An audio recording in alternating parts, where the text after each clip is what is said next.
थांब. हा video चुकूनही scroll करू नकोस. आज तुझे स्वामी तुला काहीतरी सांगू इच्छितात.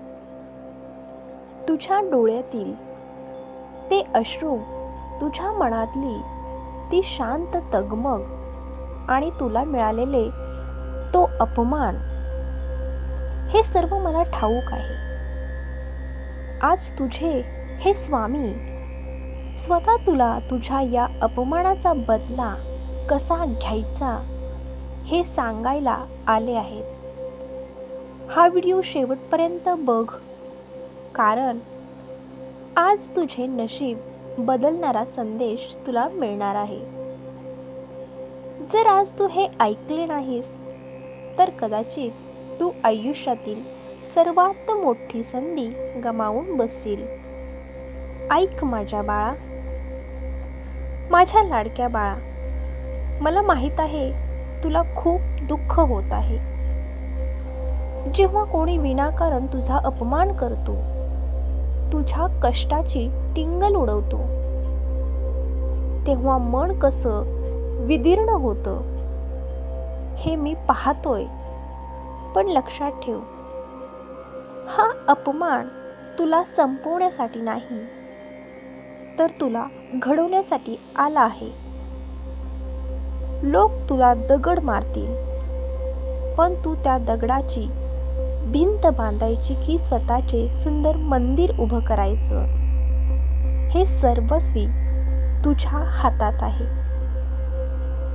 तू आज रडतोयस, रडू नकोस. तुझे हे अश्रू वाया जाऊ देऊ नकोस.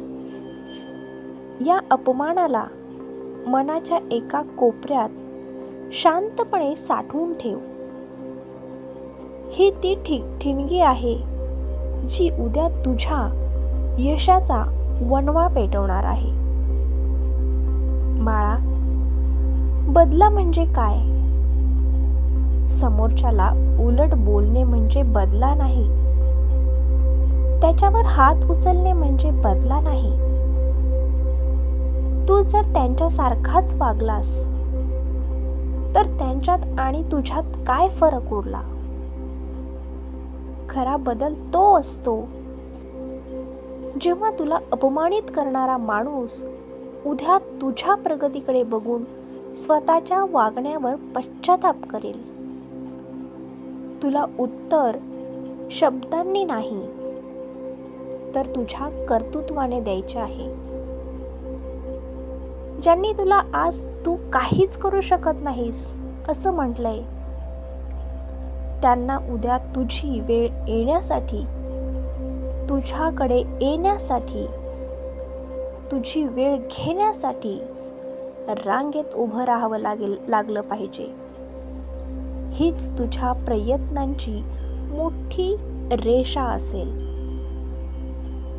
जेव्हा एखादी रेषा तुला लहान करायची असते, तेव्हा ती पुसण्यापेक्षा तिच्या शेजारची एक मोठी रेषा ओढणे जास्त शहाणपणाचे असते. लोकांच्या टीकेकडे लक्ष देऊ नकोस. ते त्यांचं काम करत आहेत, तू तुझं काम कर. रात्रंदिवस एक कर. तुझे स्वप्न पूर्ण करण्यासाठी स्वतःला झोकून दे.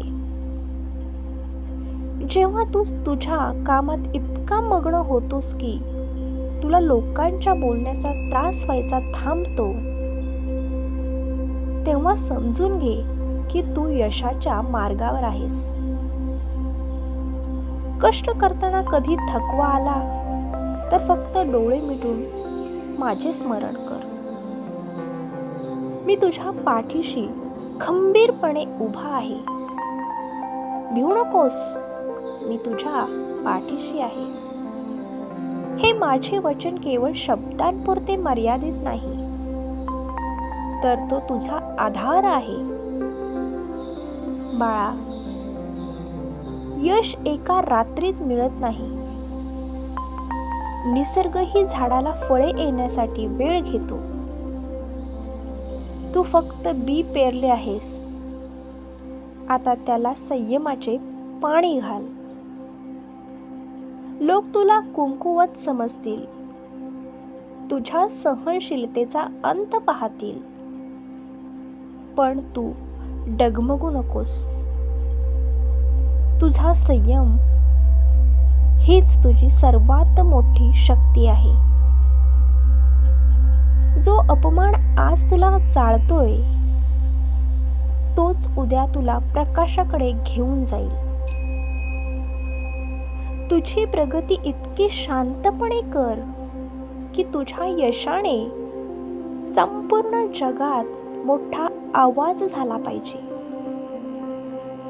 लक्षात ठेव, मी तुला कधीच एकटे सोडणार नाही. जेव्हा जगातील सर्व दरवाजे बंद होतात तेव्हा माझा दरवाजा तुझ्यासाठी कायम उघडा असतो. तू फक्त प्रामाणिक राहा, कोणाचे वाईट चिंतू नकोस. तुझ्या कष्टाचे फळ देण्याची जबाबदारी माझी आहे. ज्या दिवशी तू यशस्वी होऊन लोकांसमोर उभा राहशील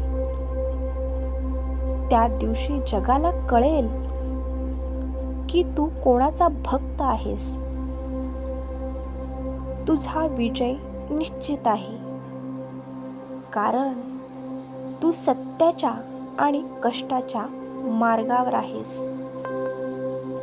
बाळा, आता उठ आणि कामाला लाग. तो अपमान विसरू नकोस, पण त्याचे दुःखही करू नकोस. त्याला शक्ती बनव. तू जिंकणार आहेस हे मी तुला आज वचन देतो. तुझ्या प्रत्येक पावलावर माझी सावली असेल. डोळे पुस आणि स्मितहास्य कर, कारण तुझे स्वामी तुझ्या पाठीशी आहेत. श्री स्वामी समर्थ.